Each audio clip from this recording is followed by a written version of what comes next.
आरोपी को झड़पी पड़े, क्या है पूरी डिटेल, क्या केस था? जी, राजकोट शहर के police commissioner Shri Manoj Agrawal sir और JCP sir Shri Khurshid Ahmed sir ने हमें बार बार सूचना दी है कि जो फाइनेंशियल एस्टेब्लिशमेंट होते हैं, नाणकीय संस्था, उसमें जो डिपॉजिटर्स होते हैं, जो अपना पैसा जमा करते हैं, इनके हित की रक्षा के लिए एक नया कायदा गुजरात सरकार ने पास किया था, GPID act, Gujarat protection of interest of depositors. तो इसका उद्देश्य ये है कि जो हमारे डिपॉजिटर्स होते हैं, जो इन्वेस्ट करते हैं अपना पैसा मंडली में या किसी दूसरी नाणकीय संस्था में, उनका जो पैसा है कोई गलत तरीके से इन्वेस्ट ना करे, और कोई करे तो उसको सख्त से सख्त सजा हो। तो इसको मद्देनज़र रखते हुए भक्तिनगर पुलिस के सामने एक घटना सामने आई थी, जिसमें श्री रामेश्वर सहकारी मंडली नाम की मंडली थी, जिसमें लोगों ने अपने अपने पैसे जमा किए थे, जिसमें एक घोटाला सामने आया है। इसमें सर्वप्रथम तो जो सबसे पहली बात है ध्यान देने वाली, कि उन्होंने अपने ऑडिट 2019 के ऑडिट में 1200 के आसपास लोग दिखाए थे कि उनके मंडली में जो इन्वेस्ट कर रहे हैं, लेकिन जब हमारे सामने जो विगत आई है तो वो 3000 से 4000 के बीच में टोटल। अभी ये जैसे जैसे केस की सूचना लोगों में बाहर आएगी, उस तरीके से और भी अर्जदार और फरियादी हमारे सामने आएंगे। तो अभी वो फाइनल हमारे पास आंकड़ा है नहीं कि एक्चुअली में कितना है, लेकिन टोटल आंकड़ा जैसे आप लोग ने प्रेस में तो पढ़ा ही है कि 60 करोड़ के आसपास का है। लेकिन अभी तक जो हमारे पास आई है विगत, वो 103 लोगों ने हमारे पास आके अपनी अर्जी और फरियाद लिखवाई है, जिसमें टोटल जो कीमत है 8 करोड़ 11 लाख 94 हज़ार की है। तो ये काफ़ी मोटी रकम है, और मुझे भरोसा है कि शायद बढ़ेगी भी ये चीज़। इसमें टोटल 3 आरोपी हमने फरियाद में रखे हैं, जिसमें से एक आरोपी है जो वाइस चेयरमैन की कैपेसिटी में थे, गोपाल भाई लक्ष्मण भाई रयानी, और मैनेजर थे विपुल भाई रति भाई वसोया। ये दोनों हमारे अटक हो गए हैं। और जो इसमें जो चेयरमैन थे, जो पूरा जो पैसा था जिसको इन्वेस्ट कर रहे थे, वो संजय भाई हंसराज भाई दुधात्रा हैं। जो वाइस चेयरमैन और मैनेजर थे, ये उनका मेन काम था कि जो पैसा है वो लोगों के पास से लाएं, उनको अपने स्कीम के बारे में बताएं, और उसकी एक तरीके से जो इन्वेस्टर्स थे उनको अट्रैक्ट करते थे।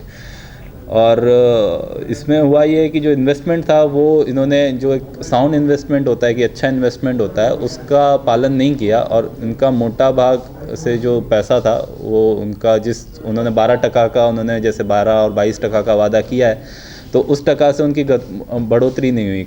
और जब अपने लॉकडाउन के बाद जब लोगों ने उनसे अपना पैसा वापस मांगा, तो वो लौटाने में अक्षम रहे।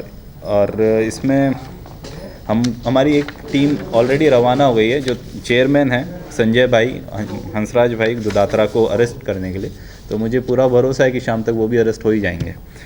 और इसमें अभी जो 12 करोड़ के आसपास जो लोन था, जो इन्होंने अपने इन्वेस्टर से जो पैसा लिया, उसको लोन पे भी चढ़ाया था। तो 12 करोड़ के आसपास इनको अभी लोन का भी पैसा अभी तक वापस नहीं आया है।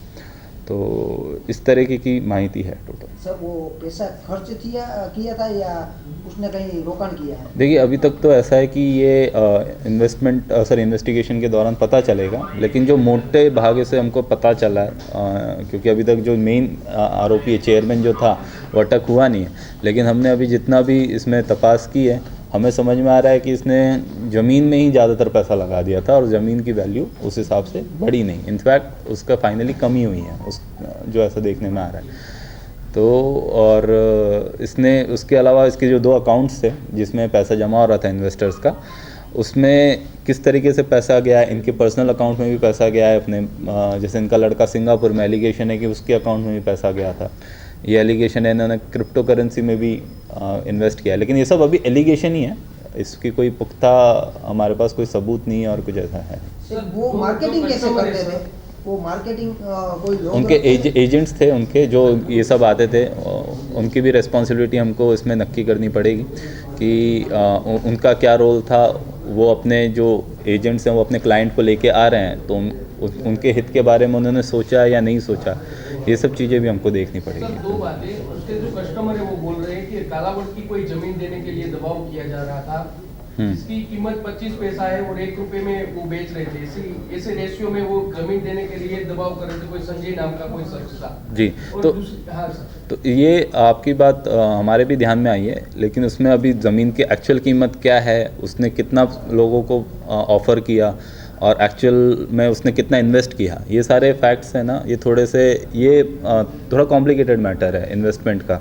और आप देखेंगे तो 2009 से चल रही है मंडली, तो ये जो पैसा होता है वो कम इंटरेस्ट पे दे रहा था, वो सारा इंटरेस्ट लोगों को जब तक अच्छी इन्वेस्टमेंट रिटर्न मिल रहे थे तो कंपाउंड होते होते उनका अच्छी खासी अमाउंट भी हो गया है। और तो ये सारा मैटर हमको देखना पड़ेगा, उसने कब इन्वेस्टमेंट किया, क्या प्राइस था और क्या अभी उसकी वैल्यू है, ये सब चीज़ें हमको देखनी पड़ेंगी। मिल्कत कितनी जब्त होगी या? नहीं, उसकी ये जैसे कि मैंने बताया GPID एक्ट है, ये एक बहुत ही अच्छा कानून है। इसमें उसकी मिल्कत जब्त करने का और उसको बेच के जो इन्वेस्टर्स हैं उनके पैसा लौटाने का भी प्रावधान है इसमें। तो ये इस कानून का हम इस्तेमाल करेंगे और कलेक्टर कचहरी के साथ अपने CP सर हैं, वो ऑलरेडी एक संकलन में है और इस केस को उन्होंने खासकर बहुत अच्छे से ध्यान में लेके उन्होंने बोला है कि इसमें ज़रूर मिल्कत जितना हो सके बेच के रिकवरी करा के इन्वेस्टर्स को जितना पैसा हम पहुंचा सकें, हमें पूरी मेहनत करनी है और हम करेंगे। महीने से ये बात पूरी सामने आ रही थी, जी। इन्वेस्टर से वो भी बोल रहे हैं कि 3 महीने पहले हमने 3 महीने से वो पैसे देना बंद कर दिए। जी, या पहले ये सब होता तो थोड़ा बच जाता, क्या मानते हैं सर आप? और उसके पहले किस को कोई बेनिफिट्स मिला है इसका सर? जी, इसमें जैसे कि जो फर्स्ट 3 महीने पहले आई थी ये बात, उस टाइम पे वो पैसा दे भी रहा था, पैसा लौटा भी रहा था, तो हमारे पास ये भी आ रहा था कि ये पैसा लौटा रहा है और कुछ लोगों को इसने पैसे भी लौटाए हैं। तो हम लोग उसके जो इंटेंशंस थे वो चेक करने में टाइम लगता है, जैसा कि मैंने बताया काफ़ी कॉम्प्लिकेटेड मैटर है 2009 से। तो जब हमको भरोसा हो गया कि हाँ इसने कैश में भी पैसा ले रहा था और जब उसने जो कैश में जो पैसा ले रहा था वो इन्वेस्टर्स ये कागज़ पे नहीं दिखा रहा था ऑडिट में, तब हमने केस रजिस्टर किया है। सर, उसका एजेंट होते हैं, वो लोगों को बड़ी जो बड़ा ब्याज है वो देने की स्कीम दे रहे थे, तो उसके बदले वो कुछ क्या दे रहा था, वो खास कुछ दे रहा था? जो दे रहा था, जो भी इन्वेस्टमेंट में उसने कागज़ पे लिख के दिया है कि आपको जैसे जो डेली डिपॉजिटर्स हैं या फिक्स डिपॉजिटर्स हैं, वन प्राइम इन्वेस्टर्स हैं, उनको वन टाइम इन्वेस्टर को अलग टकावारी से दे रहा था, डेली इन्वेस्टर्स को अलग टकावारी से दे रहा था। तो अलग अलग स्कीम में अलग अलग लोगों ने इसमें इन्वेस्ट किया है। और किसी लोगों की भूमिका इसमें होगी सर, ये 3 लोगों के अलावा? हो सकती है, और जैसे पास में आएगा तो बिल्कुल उसको भी अटक किया जाएगा। नहीं, अभी तक कुछ हुआ नहीं है इसमें। उसके बैंक अकाउंट हमारे पास हैं, बैंक अकाउंट हम फ्रीज़ करा देंगे जैसे हमारे पास इसमें डिटेल्स आती है, और बैंक अकाउंट के स्टेटमेंट के आधार पर हम पूरा पैसा भी ट्रैक करेंगे कि किस किस के पास ये पैसा गया है। सर आपने बोला करेंसी कैसे ट्रांसफर कर रहे हो? नहीं, करेंसी वो एलिगेशन है, अभी तक उस चीज़ को सामने नहीं आया। वो जैसा कि मैंने बताया, वो बैंक के जो स्टेटमेंट आएंगे उसके आधार पे हम तपास में बात करेंगे। ये सिर्फ एलिगेशन है, तो हमको पता है कि ये सब लाइंस हैं, इसमें हम लोग तपास कर सकते हैं। Okay, thank you. Thank you.